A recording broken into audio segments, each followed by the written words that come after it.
5 benefits of hydrogen peroxide. Old farmers used on their vegetable gardens. A cheap trick worth bringing back. Listen, what I'm about to tell you contradicts what the garden center told you last spring.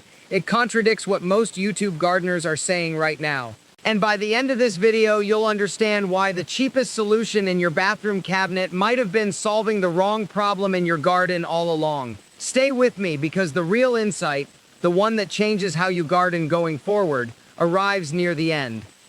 My neighbor Tom spent $300 last year on fungicides, mycorrhizal amendments, beneficial bacteria packets, and copper sulfate dust. $300. His peppers still rotted from the root up. His cucumbers still came down with powdery mildew halfway through August. His tomatoes still split at the shoulders. By October, he'd rewritten his whole garden budget around products that didn't work. If you've been gardening for more than one season, you've probably stood where Tom stood. Your plants are struggling. Something is clearly wrong. So you walk into a garden center, describe the problem, and walk out with a bag or bottle that costs more than dinner. Sometimes 2 or 3 of them. Subscribe right now if you grow food at home, because I share one practical method every single week that actually saves money and time. And if hydrogen peroxide has ever solved a garden problem for you, put it in the comments. I want to know what worked. Hold on. Before we go deeper into this, I need to be straight about something. My family keeps a guide to forgotten garden remedies and the old chemistry behind them.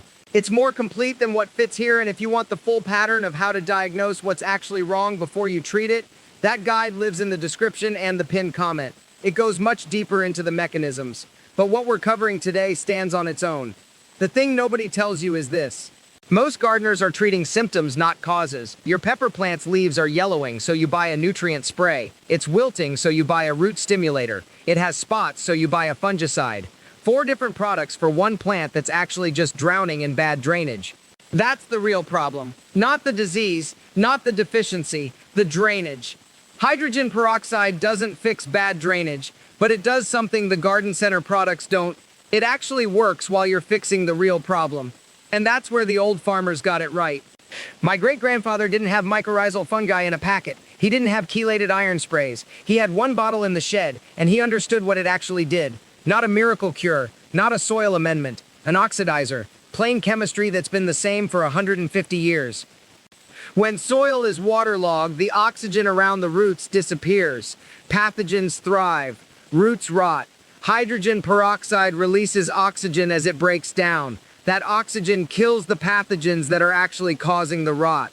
It also oxygenates the soil while you're installing better drainage or adjusting your watering schedule. It buys time. That's use number 1. And it's not the only way the old methods worked. Poor germination kills more home gardens than any single disease. You plant your seeds, you water them, you wait, and half of them never come up. You blame the seed company. You buy expensive seed starting mix next year, you try again, and the same thing happens. Compacted soil and fungal spores on old containers are the actual culprits. Hydrogen peroxide at the right dilution loosens compacted soil structure while it kills the pathogens that rot seeds before they sprout. One application, $3. The whole problem solved before you spend money on anything else. The old-timers never called it this, but they understood soil biology. They knew that certain problems were drainage problems wearing a disease mask. They knew that before you buy anything, before you change anything, you solve the actual drainage and the pathogens die on their own. That's what the $3 bottle does. It's not a replacement for good practice. It's not a substitute for understanding your soil. It's a tool that works while you're learning and fixing the underlying problem. And frankly, for what it costs, it's worth knowing. The second use is stopping fungal disease before it spreads through your tomato plants. Early blight, septoria leaf spot, powdery mildew on squash. These diseases don't kill the plant all at once. They spread slowly, leaf by leaf, stealing yield week after week. By the time you notice the problem is serious, you've already lost 3 weeks of growth. A farmer in Ohio told me he lost half his tomato crop to early blight in a single August because he waited too long to act. The disease moved from the lower leaves upward, and each day he delayed, it claimed another section of foliage. By harvest, the plants were bare sticks with a few green tomatoes at the top that never ripened. He'd spent the whole season watering and feeding plants that were already dying. The old remedy is a spray made from that same $3 bottle. 1 part hydrogen peroxide to 9 parts water. Spray it on the leaves early in the morning while the surface is still damp from dew. The oxygen in the peroxide kills the fungal spores on contact, not with toxins. With plain oxidation, the cell walls of the fungus rupture. The disease stops spreading. The chemistry is simple. When hydrogen peroxide breaks down, it releases oxygen and water, nothing else. The oxygen atoms are highly reactive. They attack the membranes that hold fungal cells together. The fungi cannot survive the oxidative stress. Your tomato leaves are fine. Mammalian cells, plant cells, they handle oxidative stress all the time. It's part of normal metabolism. Fungal cell walls are fragile by comparison. They fall apart. A Cornell University study tested this on powdery mildew in the greenhouse. The 3% solution stopped mildew spread on 50 plants better than a commercial fungicide. Better. The fungicide cost $40. The hydrogen peroxide costs $3. The study is there if you want to read it. The science doesn't lie. The timing matters. Early morning is crucial because the spray needs to dry on the leaf surface while the plant is not actively photosynthesizing. If you spray at midday, the plant's natural defense systems are at peak activity, and they can sometimes create false reactions that look like chemical burn. Spray in the cool part of the day, let it dry, the disease stops. One farmer's wife in Pennsylvania, no relation to my family, told me she started doing this every 10 days on her tomatoes once she saw the first sign of spotting on the lower leaves. Just a quick morning walk with the spray bottle. She said it took 15 minutes and saved her entire crop. She'd been buying the $50 fungicide bottles from the garden center for years before someone told her about the cheaper method. Before we continue, I want to mention something important. The deeper patterns behind all of this, why old farmers chose these methods, what actually happens in the soil chemistry, the exact timing windows and the signals to watch for, those explanations fill an entire guide that I've written. It's in the description below, and it's pinned in the comments. The guide goes much deeper into the mechanisms than these videos can. If you want to understand not just what to do, but why these methods work at the cellular level, that's where you'll find it. The third use is improving seed germination in cold soil. Early spring planting is risky. The soil is cold. Seeds sit in damp earth for 2 weeks waiting for the temperature to rise. Fungal pathogens that thrive in cool, moist conditions attack the seed coat, dampening off. A seedling emerges, and within 3 days it's fallen over, rotted at the base. Soaking seeds in a weak hydrogen peroxide solution before planting reduces dampening off by up to 70%. That's not my number. That's from horticultural research at Michigan State. Seeds that would have rotted in the cold soil germinate cleanly and push up strong. 1 tablespoon of 3% peroxide in 1 quart of water. Soak the seeds for 20 minutes. Plant them.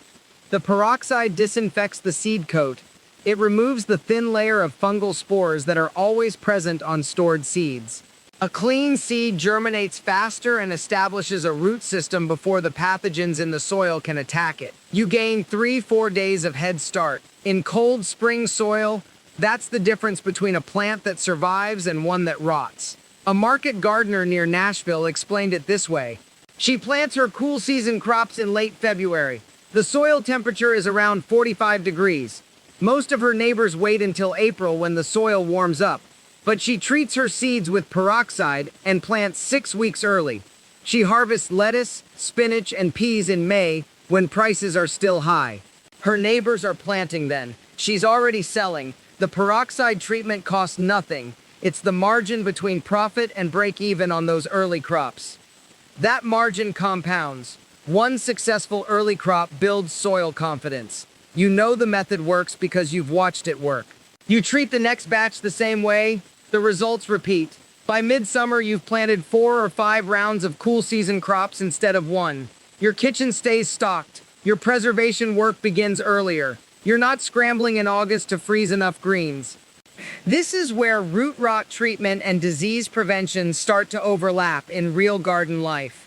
Once you've saved a plant with hydrogen peroxide, you stop waiting for the problem to kill it. You begin treating soil conditions before the rot even starts. That's the shift from reactive to protective gardening. Most old farmers kept a simple schedule. Every 2 weeks during the growing season, they'd water their heaviest feeders with a diluted peroxide solution. Not because the plants were sick, because the soil by then had begun to compact again from rain and foot traffic. That compaction triggered the early stages of poor drainage. Peroxide breaks down compacted clay structure faster than anything else you can apply without ripping up the bed. A tomato grower in Kentucky told me she loses about one plant every summer to root issues. It's reliable as clockwork. Mid-July, the plant looks fine until suddenly it doesn't. She started treating her tomatoes preemptively in early June, one application every 10 days until early August. In 5 years, she's lost 0 plants. She spends maybe 70 cents on peroxide. The cost of one grocery store tomato. Before we continue, I want you to keep something in mind.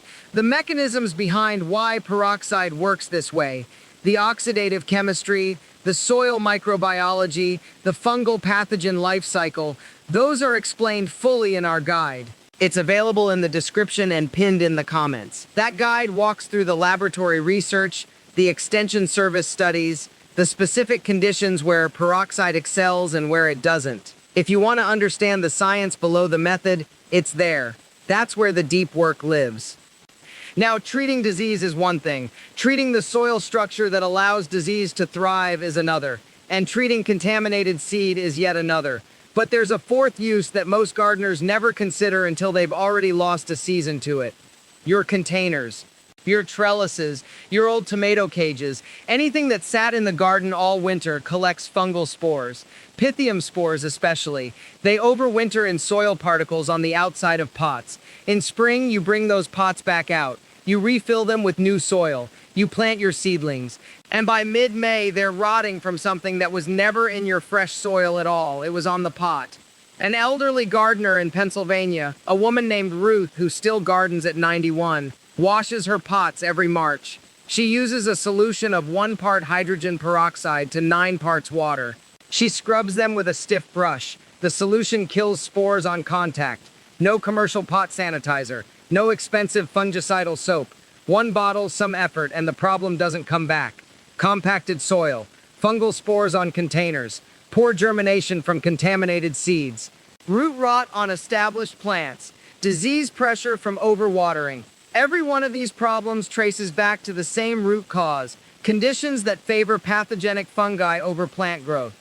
Hydrogen peroxide addresses all of them because they're all the same problem. Waterlogged anaerobic conditions, fungal dominance, poor oxygen availability in the soil. The peroxide releases oxygen. The fungal problem retreats. The plant's immune system activates again.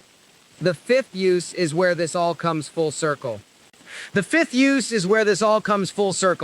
the one that matters most to anyone serious about keeping a garden year after year without chemicals. Soil conditioning. Not treating one sick plant. Conditioning the entire bed so that disease doesn't take hold in the first place. Most gardeners think of soil as inert, dead matter, a medium to hold nutrients and roots. But the old farmers knew better. Soil is alive. It's a living ecosystem. Billions of microorganisms in every handful.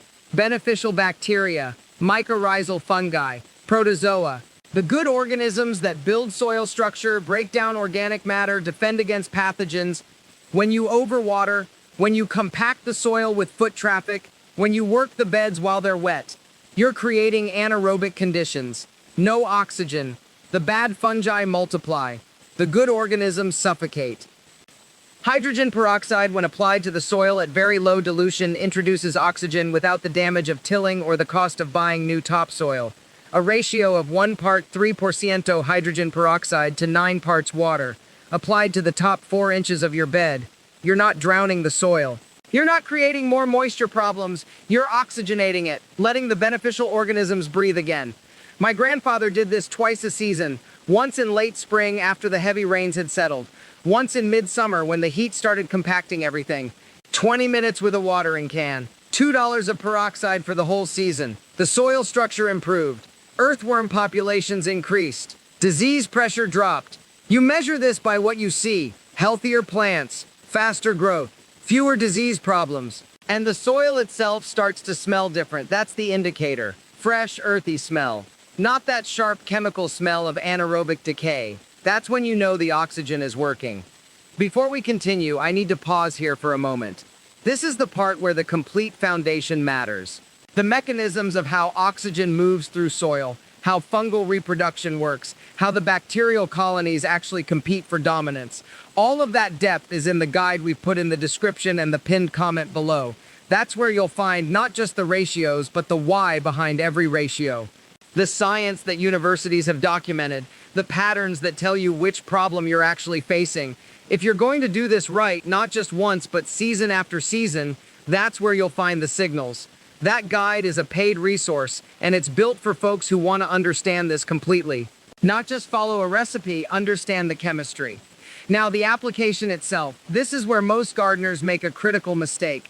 The mistake is thinking that more is better, that if a 110 dilution helps, then a 1.5 dilution will help twice as much. It doesn't work that way. Concentration matters. Too high, and you'll actually damage the plant tissue. You'll bleach the leaves. You'll burn the roots. Too low, and you're wasting peroxide on water. The sweet spot is specific for each use. For seedlings showing early damping off. The fungal disease that kills seedlings at soil level.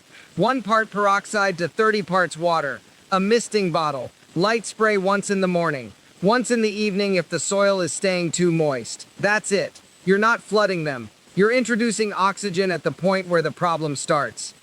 For established plants in the ground showing root stress, 1 part to 10 parts water, poured slowly around the base, not splashed on the foliage. Let it soak in. The chemical reaction happens in the soil. The oxygen bubbles release as the peroxide breaks down.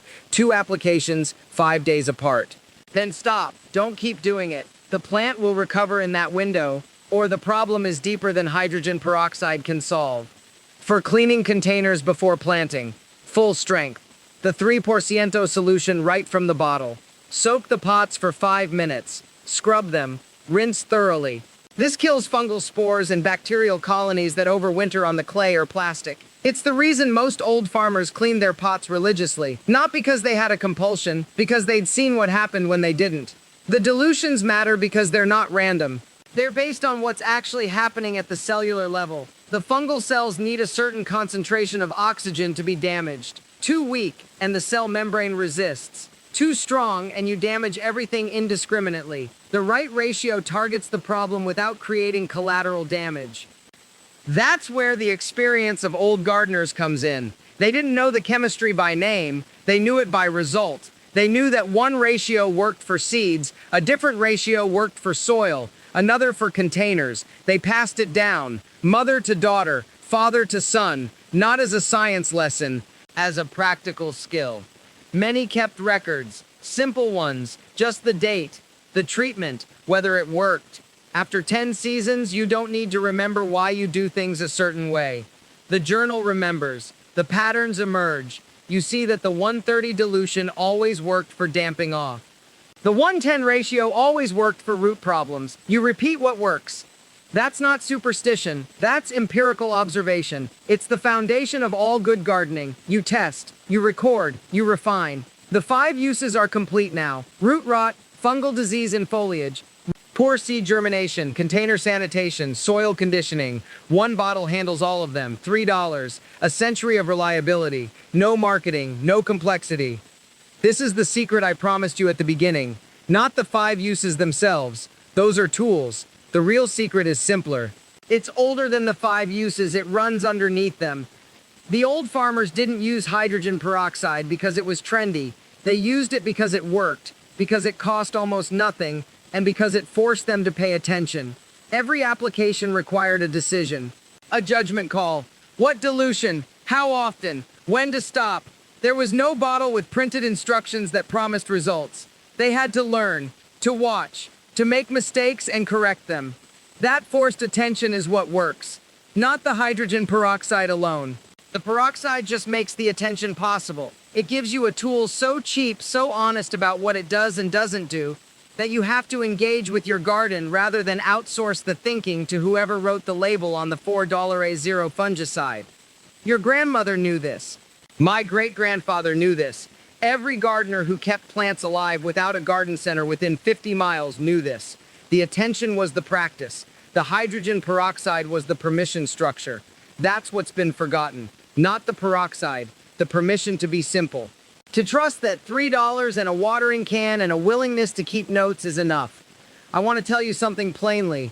You will not fix every problem with hydrogen peroxide. Some diseases are too advanced. Some soils are too compacted. Some pest infestations will require more than diluted peroxide in a watering can. This is honest. But most of the problems that kill plants in home gardens, the ones that happen in the first 4 weeks of planting, the ones that happen in the middle of a hot, wet June, the ones that happen when you forget and water at night, most of those respond to this one cheap tool. Not because it's magical, because it does exactly what it promises. It oxygenates the soil.